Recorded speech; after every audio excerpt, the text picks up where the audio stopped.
ધોરણ 2 ની અંદર ગુજરાતી સંપુટ એમાં ત્રીજી પ્રવૃત્તિ જુઓ તમે, વાંચો અને છેકો.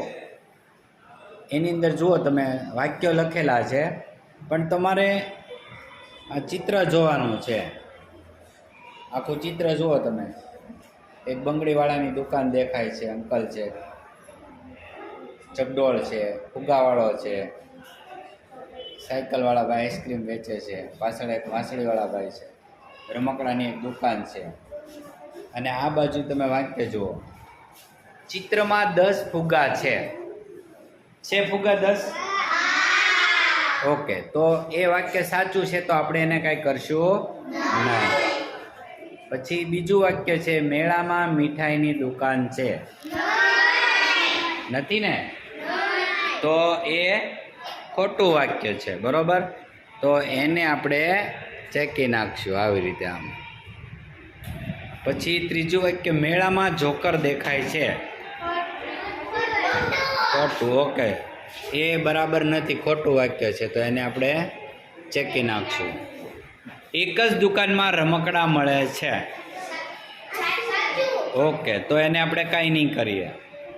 મેળામાં નિશાન તાકવાની દુકાન નથી. ઓકે, આ એની અંદર મેળામાં નિશાન તાકવાની દુકાન નથી. જો તમે ચિત્ર જુઓ, એમાં કે એવી દુકાન નથી, એટલે એ સાચું છે, એટલે એમાં કાંઈ કરશું નહીં. એક દુકાનમાં કપડાનો સેલ છે. સેલ છે ક્યાંય કપડાનો? નથી, તો એ કપડાનો સેલ છે, એ ખોટું. મેળામાં એક ભાઈ સાયકલ પર આઈસ્ક્રીમ વેચે છે.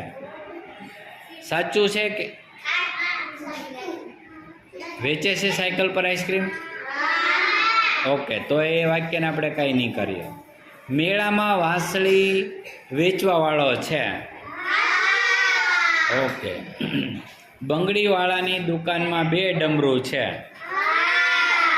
ઓકે, સરસ, એ પણ સાચું. તો જે ખોટા વાક્ય છે એને આપણે ચેકી નાખશું.